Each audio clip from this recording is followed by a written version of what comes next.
So in the past few months, I watched two movies which were by two very prominent personalities but didn't garner as much attention. And in this video, I'm going to tell you more about what these two movies are and how do they stack up.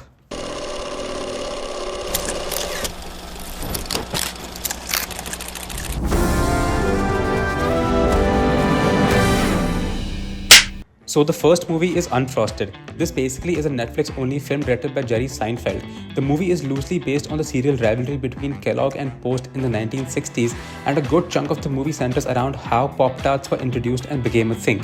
However, all of this is not 100% factual. Well, that's because the movie takes a very satirical, over-the-top approach at portraying all the events.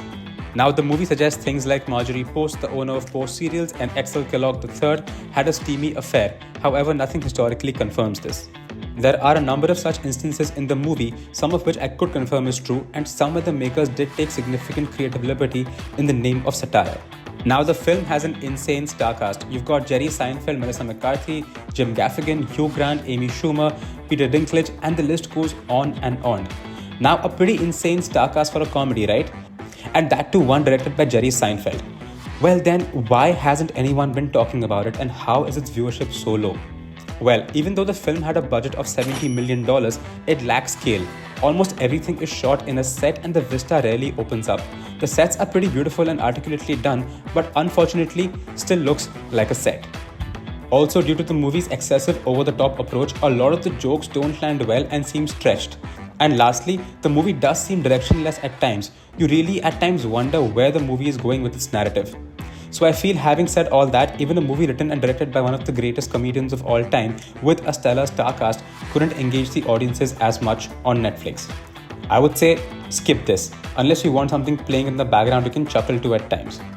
The next movie here is Next Goal Wins. This movie is directed by Taika Waititi, who's directed Thor Ragnarok, Jojo Rabbit, and Thor Love and Thunder more recently. Taika is known for his peculiar humor, often on the sarcastic side, and this reflects even in Jojo Rabbit, a movie centered around the conditions of Jews in Germany during the World War. After directing two big Marvel movies and Jojo Rabbit, a movie nominated for 6 Academy Awards, one would have thought that there would have been a certain buzz around his next movie, and that he would direct something big and challenging. But what he came out with next was Next Goal Wins, an easy breezy football comedy. So Next Goal Wins is based on a true story about how coach Thomas Rongen goes to American Samoa to coach their national football team, trying to have them qualify for the 2014 FIFA World Cup. At this point, American Samoa is one of the weakest football teams in the world, having set the world record for the biggest loss ever, 31-0 against Australia.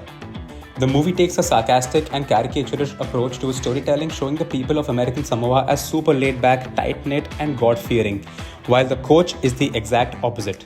The movie shows the journey of both sets of people, the football team players and the coach, come closer together, with both parties coming closer to the other side. Now, this isn't a typical sports underdog story, nor is it incredibly inspiring, but it makes for a fun watch and does a good job of handling its emotions.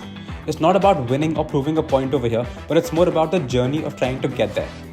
Honestly, I'd say it makes for an easy breezy fun watch, and it's fairly well paced too. It probably didn't work given the low budget, the lack of knowledge or interest of the audience about American Samoa, and the lack of any known faces aside from Michael Fassbender, who plays the coach. But well, it still makes for a decent watch.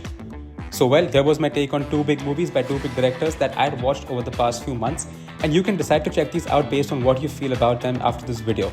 If you thought this video was interesting, then definitely do like and share the video and drop in a comment as well. If you know of similar movies or any hidden gems to have come out in the past year or two, then definitely do hit me up as well. Thanks a lot for stopping by, and I'll be seeing you very soon.